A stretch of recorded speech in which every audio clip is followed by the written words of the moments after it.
semuanya. Ikhlas itu sudah tidak peduli mau dilihat orang lain mau tidak. Saya ibadah ya ibadah. Justru nek kamu nggak jadi ibadah karena takut dilihat orang lain.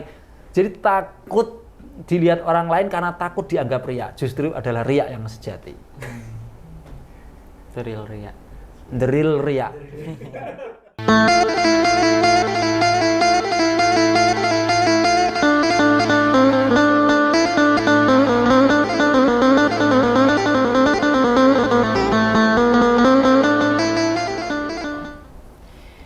Bismillahirrahmanirrahim. Assalamualaikum warahmatullahi wabarakatuh.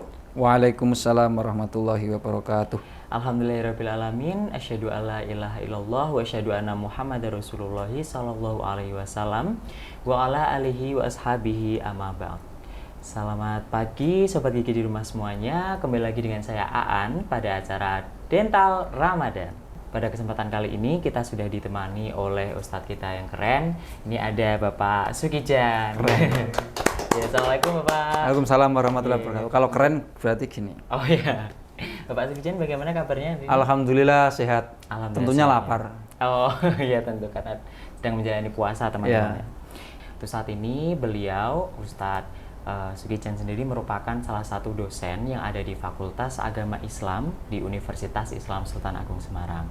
Dan beliau merupakan kepala LKPI yang ada di Unisula atau Universitas Islam Sultan Agung Semarang.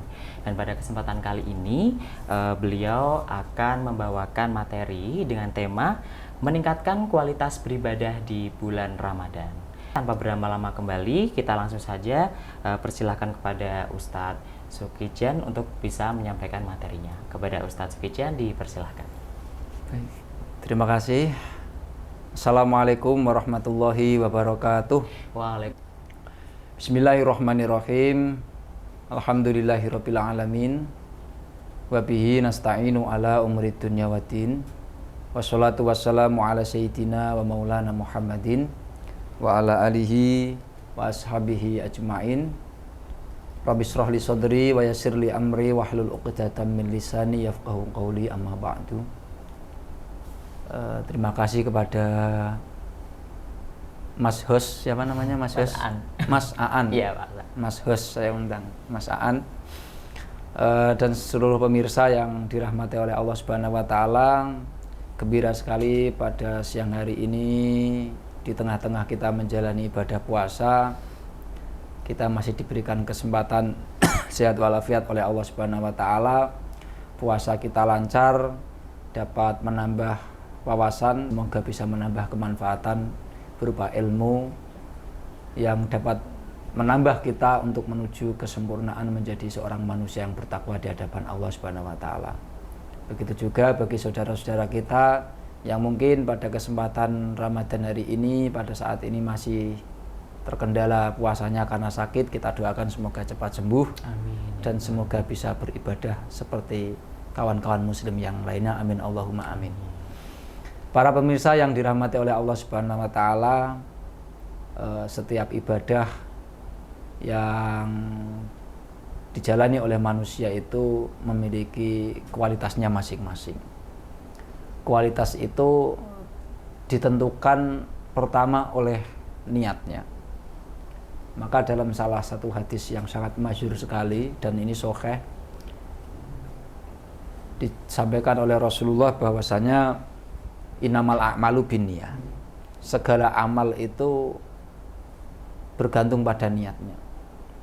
Kalau itu adalah amal sebuah kebiasaan, bukan amal ubudiyah, itu karena niatnya nanti akan dinilai itu hanya sebagai sebuah kebiasaan atau menjadi ibadah. Jadi niat itu ada kalanya di ibadah mahdhah seperti sholat, zakat, puasa, dan haji.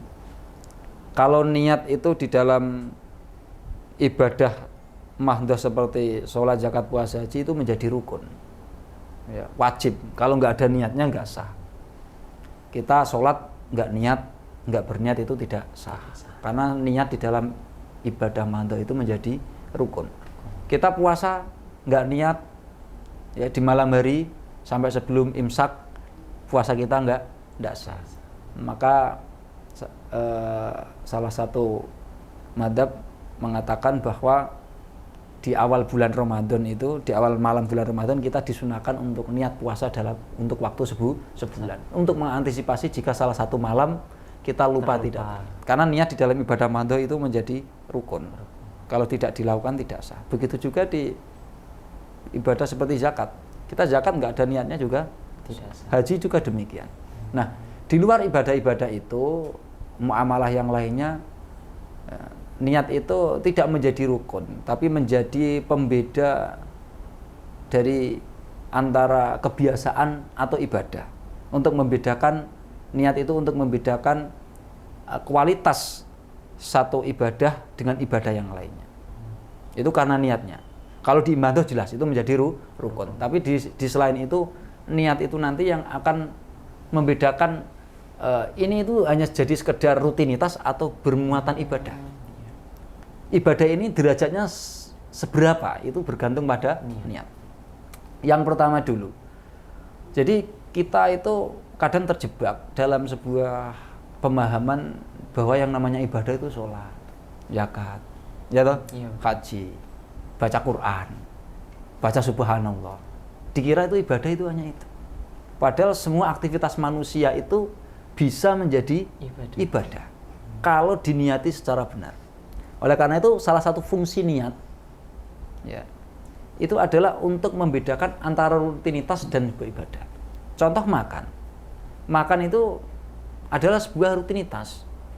Tapi makan itu bisa menjadi nilai ibadah, mempunyai muatan nilai ibadah kalau kita memiliki niat yang bagus.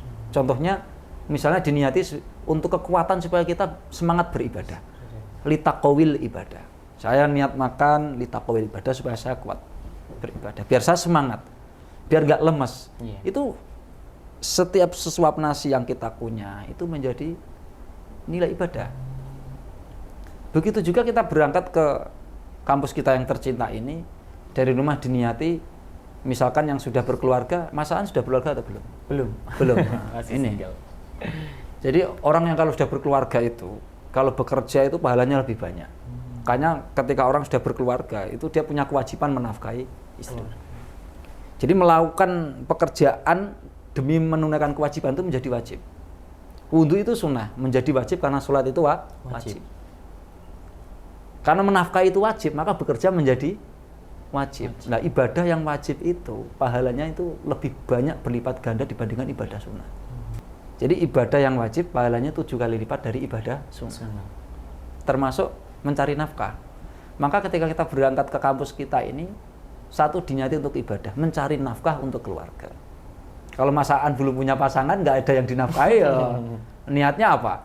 Ya untuk menjalankan aktivitas manusia secara sosial, bahasa manusia harus berinteraksi dengan orang dalam dunia kerja ini, dalam rangka mencari rezeki yang halal untuk persiapan menikah. Nah, itu menjadi ibadah. Ya. Di sini kalian kita semuanya melakukan pekerjaan diniati dalam rangka menaati perintah atasan, itu juga menjadi ibadah. Saya lakukan karena ini adalah perintah pimpinan. Kenapa? Karena menaati pimpinan itu hukumnya wajib. Kan? Atiullaha wa atiur rasul. Wa ulil amri minkum kan itu. Jadi wajib, itu pahalanya besar. Seperti ini kalian diperintahkan untuk mengadakan talkshow di bulan Ramadan, laksanakan bismillah niat menjalankan perintah pimpinan. Ini menjadi ibadah yang luar biasa loh. Karena wajib. Dibandingkan dengan ibadah sholat sunnah itu nggak kalah besar pahalanya. Lebih berkualitas kehidupan kita. Ya, jadi itu ya. Jadi niat itu bisa merubah rutinitas menjadi sebuah ibadah. Hal yang biasanya hanya sekedar rutinitas menjadi ibadah. Kerja yang semulanya mencari uang bisa bernilai ibadah, mencari nafkah, menaati pimpinan, dan seterusnya. Yang kedua, niat itu selain bisa membedakan antara rutinitas dengan ibadah, karena niat juga ibadah itu memiliki kualitas yang berbeda-beda. Tujuan dan niat itu yang menjadi penentu. Nah, ibadah yang terbaik tentunya adalah ibadah yang ikhlas. Ya, kita semuanya sudah mafhum, sudah paham. Tapi ikhlas yang seperti apa? Ikhlas itu seperti apa? Karena berbicara tentang keikhlasan itu juga mudah, tapi mengamalkannya enggak semudah yang dibicarakan. Karena ikhlas itu diibaratkan seperti semut hitam yang berjalan di atas batu hitam di gelap malam tanpa sinar apapun.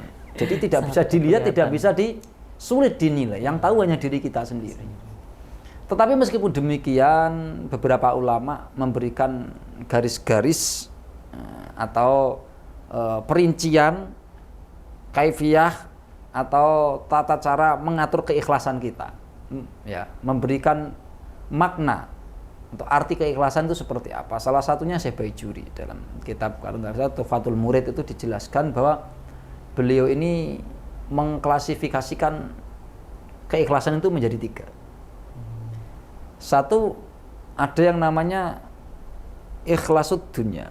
Ini ikhlas yang paling levelnya paling rendah. Nanti ada ikhlasul wusta, yang tengah-tengah, yang sedang-sedang.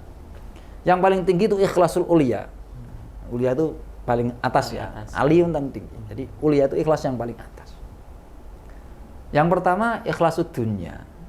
Itu adalah ibadah yang bertujuan untuk mendapatkan balasan dari Allah dalam bentuk hal-hal yang berbau duniawi. Kamu zikir supaya dapat pangkat derajat yang mulia di bumi ini. Kamu baca Quran ben kenaikan pangkatnya cepat. Nah, itu namanya ikhlas. Itu ikhlas loh, Pak. Selama yang kamu harapkan balasan itu datangnya dari Allah, tapi diminta di bumi ini dan berbau keduniawian.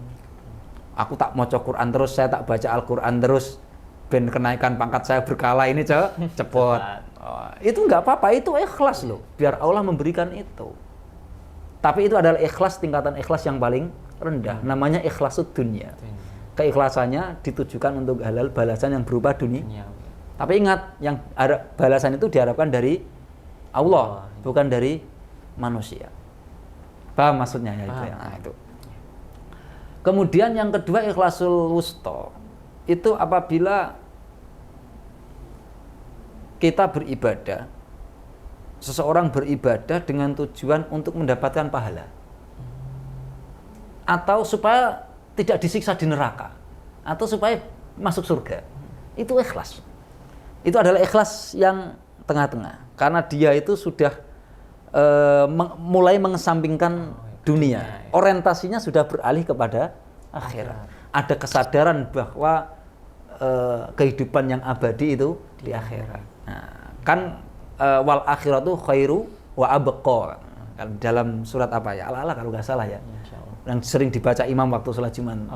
Wal akhiratu khairu wa abqa. Bahwa akhirat itu lebih baik karena lebih abadi. Nah, makanya ketika seseorang itu beribadah kemudian tujuannya supaya dia itu masuk surga, diberi pahala supaya masuk surga atau dijauhkan dari neraka, itu berarti kesadaran keagamanya sudah mulai meningkat. Dari orientasi yang semula ibadahnya ditujukan untuk balasan-balasan di dunia, sudah mulai bergeser ditujukan ke akhirat. Ya karena memang itu khairu wa abqa. Ini ikhlas loh. Kita ibadah sholat jamaah, saya niat sholat jamaah biar nanti segera menjadi pegawai tetap misalkan. Ya, jadikan pegawai tetap. Itu ikhlas dunia. Tapi kalau kamu pergi ke Masjid Abu Bakar As-Sayyigh Unisula ini untuk sholat berjamaah supaya dapat pahala banyak sehingga nanti bisa masuk surga. Nah, itu sudah mulai ikhlasul wusta. Seperti kita ini yang sering ya sholat duha. Secara umum orang awam itu biasanya beribadah itu mencari fadilah keutamaannya. Baca ini biar kaya. Sholat duha biar banyak rizki di dunia kan yang diharapkan mesti. Nah itu juga ikhlas Mas Aan, itu ikhlas, tapi ikhlasul dunia. Kalau kita sholat duha memperbanyak amal ibadah supaya dapat pahala, besok ketika ditimbang amal kita di akhirat biar lebih berat timbangan amal yang kanan pahala. Nah itu namanya ikhlasul wusta, ikhlas yang tengah, sudah mulai naik sedikit. Pada tataran ikhlas yang paling tinggi, ini ada ikhlasnya para anbiya, para nabi terutama, dan para kekasih Allah. Itu adalah beribadah yang tidak memiliki tujuan apapun. Jadi dia ibadahnya itu sebagai rasa syukur terhadap Allah. Manusia biasa bisa, kalau dia itu memang sudah tergolong kekasihnya Allah, memang dia kesadaran beragamanya tingkat tinggi. Contohnya, ya sekali mungkin manusia bisa. Karena saking syukure diterima kerja di Unisula, ya toh, saking syukure kemudian dia sadar saya bisa kerja di sini tuh karena pertolongan Allah, ya, karena anugerah Allah, karena kasih sayang Allah, maka ada panggilan sholat, saya tak sholat sebagai bentuk rasa syukur saya kepada itu ikhlasul ulia, ikhlas yang paling tinggi. Tapi ini tidak mudah digapai ya. Mayoritas orang awam itu ya paling secara kebanyakan orang itu mesti ya ini ya usto ke bawah. Pokoknya takut disiksa di akhirat ya, atau mengumpulkan pahala sebaik-baiknya. Tapi juga tidak dimungkiri ada orang-orang tertentu yang terkadang juga memang muncul ikhlasul uliyahnya. Jadi karena rasa syukurnya kemudian ibadah.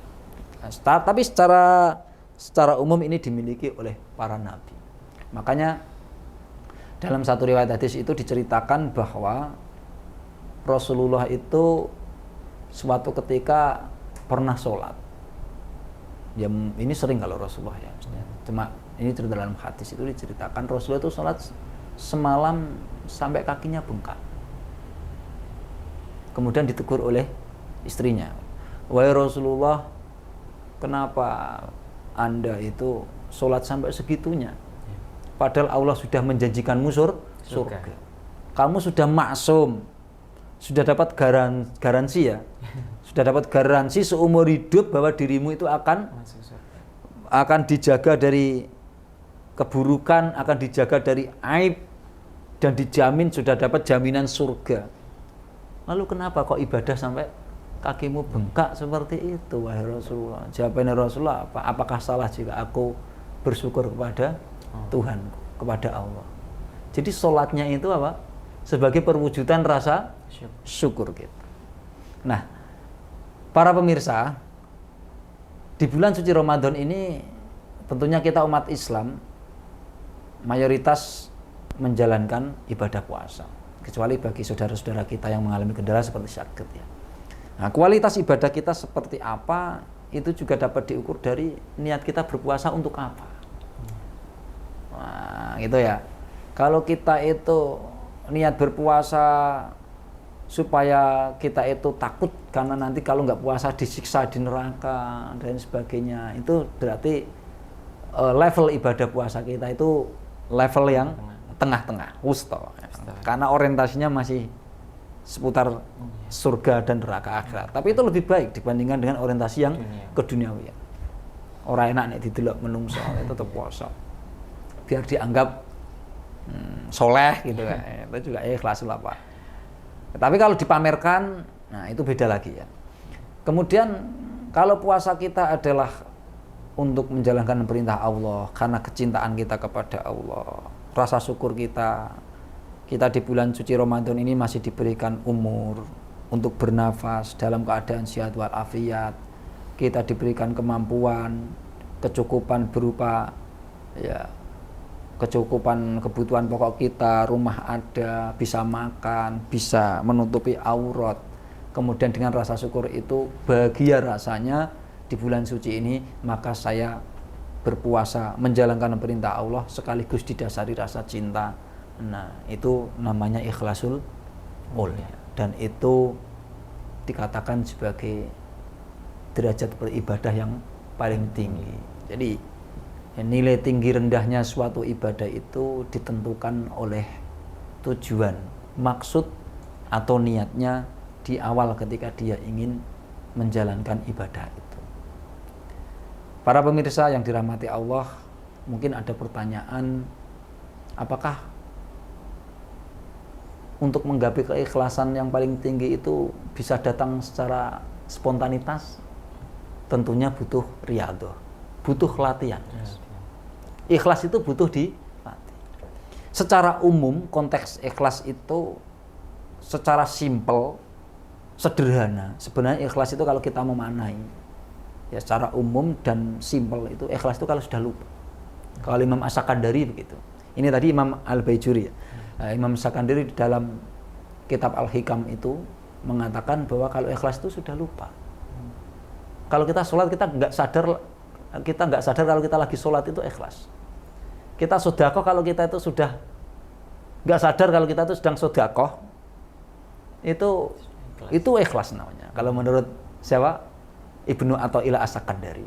Hampir sama namanya dengan saya. Saya yang tafaulan tabarukan dengan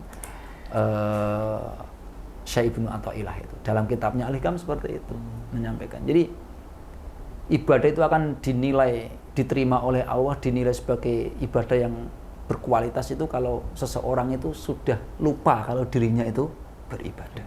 Bukan melupakan ibadah, tetap beribadah, tapi dia lupa bahwa dirinya itu sedang beribadah. Dan ini bisa loh. Dan ini butuh tahapan. Orang itu bisa tidak sadar menggapai alam tidak sadar kalau sudah menjadi sebuah kebiasaan. Ya toh? Yes. Kalau belum jadi kebiasaan, kadang itu masih ada unsur-unsur rekayasa, macam-macam gitu. Tapi kalau orang itu sudah biasa, dia lupa. Nah, disitulah titik keikhlasan. Maka ada satu cerita. Jadi ada satu cerita di pondok pesantren itu ada kiai. Kalau di sini ya kita kontekstualisasi, ada mahasiswa yang dosennya itu punya anak yang cantik, Mas. Jadi ada mahasiswa punya dosennya ini anaknya cantik. Kemudian dia itu karena ingin bertemu dengan putri dosennya itu,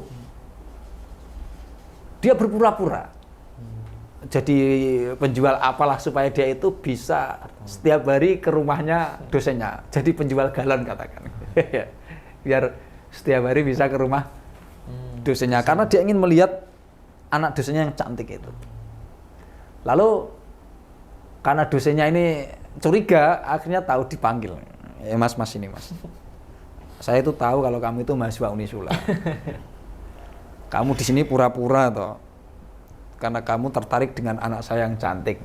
Kan orang itu kan lama-lama curiga. Dipanggil terus tanya begitu.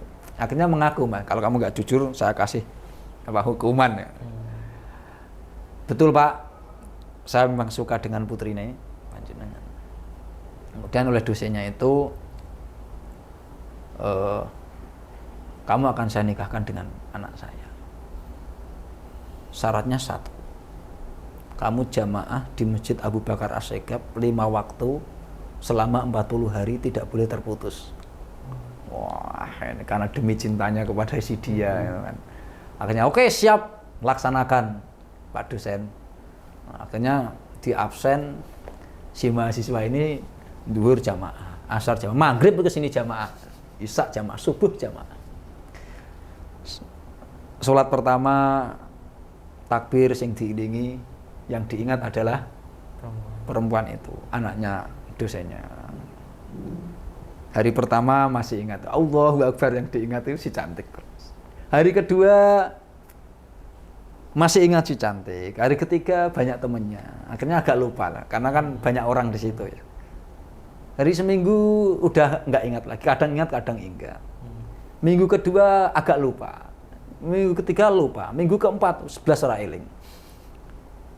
Nggak ingat sama sekali sampai pada akhirnya 40 hari itu dia keluar dari masjid, tangannya digandeng oleh dosennya, sudah dicegat, langsung mau dinikahkan dengan putrinya. Karena janjinya seperti itu. Kalau kamu mampu sholat jamaah 40 hari berturut-turut, aku akan nikahkan kamu dengan anak. Seketika setelah kamu selesai melakukan usaha itu, akhirnya setelah keluar dari masjid itu toh dipegang dosennya, mau dinikahkan. Ini saya mau dibawa kemana ini, Pak? Loh, saya punya janji dengan kamu. Janji apa? Kalau kamu sudah sholat 40 hari berjamaah di sini, akan saya nikahkan dengan putri saya. Ini kan sudah 40 hari. Wah, enak saja. Saya sholat 40 hari berjamaah itu jaminannya surga.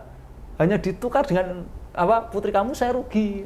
Ya serapopo, kamu dapat surga nggak apa-apa, tapi tetap saya nikahkan dengan istri saya. Akhirnya apa? Karena keikhlasan itu dia dapat janji surga dan dapat hadiah putrinya tulisannya yang cantik ini. Artinya apa? Keikhlasan itu tidak bisa muncul seketika, tapi perlu dilatih. Ketika berlatih menjadi rutinitas, kemudian karena saking menjadi kebiasaan, dia tidak sadar kalau melakukan aktivitas itu. Makanya dikatakan bahwa istiqomah khairun min alfi karomah.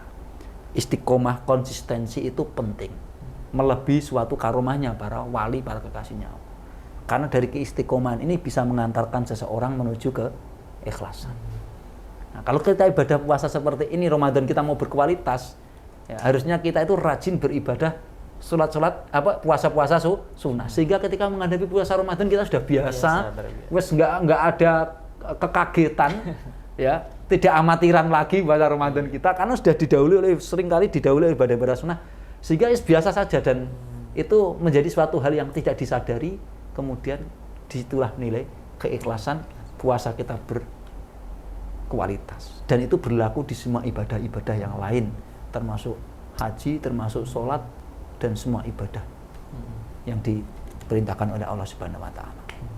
Jadi itu Mas, kualitas dari sebuah ibadah ditentukan oleh niatnya. Kalau sudah mencapai pada keikhlasan, nah itulah kualitas ibadah tertinggi. Tapi keikhlasan perlu dibangun. Seperti kita sedekah di masjid itu Jumatan, ada kotak amal. Kalau kita nggak terbiasa, mesti dompet itu kita hitung-hitung. Tapi kalau orang itu sudah biasa sedekah kayak gitu, ambil otomatis. Nah, itulah dia bahkan sampai nggak sadar kalau dia itu sedang mengeluarkan uang berapa, pokoknya yang terjebak. Nah, itu pun perlu dilatih. Nggak bisa kita tiba-tiba terus ngodol dompet jebol sampean ya. Iya betul. Nah, itu perlu dilatih. Mungkin pertama 10.000, 20.000. Nah, jadi untuk mencapai keikhlasan butuh kebiasaan. Demikian yang dapat saya sampaikan. Kalau ada kurang lebihnya mohon maaf. Assalamualaikum warahmatullahi wabarakatuh. Waalaikumsalam warahmatullahi wabarakatuh. Baik, kita ucapkan terima kasih kepada Ustadz Zulkijjan. Itu sangat bermanfaat sekali materinya. Saya tadi sempat hampir mau nangis. Yang masalah keikhlasan itu memang puncak tidak semua orang bisa melakukan keikhlasan itu ya Pak Ustadz ya. Insya Allah untuk dari materi hari ini cukup sekian, kami ucapkan sekali lagi kepada Bapak Ustadz Zulkijjan. Terima kasih banyak atas materinya. Semoga bisa menginspirasi teman-teman semua, terkhusus untuk Sobat Gigi yang ada di rumah dan dimanapun berada. Semoga kita tetap semangat, diberikan kesehatan selalu, bisa menjalankan ibadah kepada Allah, dan terutamanya niat ya Pak ya. Bapak Ustadz tadi disampaikan untuk niatnya itu, apapun kegiatan kita itu didasari dengan niat. Dengan niat tersebut nanti dari Allah sendiri yang akan memberikan pahala tersebut, terkhususnya untuk di bulan Ramadan ini. Seperti itu ya teman-teman semua. Untuk dari materinya cukup sekian. Untuk dari saya sendiri mohon maaf sekali apabila banyak kesalahan dalam membawakan acara pada pagi hari ini. Semoga teman-teman selalu diberikan kesehatan. Dari saya cukup sekian. Wassalamualaikum warahmatullahi wabarakatuh. Waalaikumsalam warahmatullahi wabarakatuh.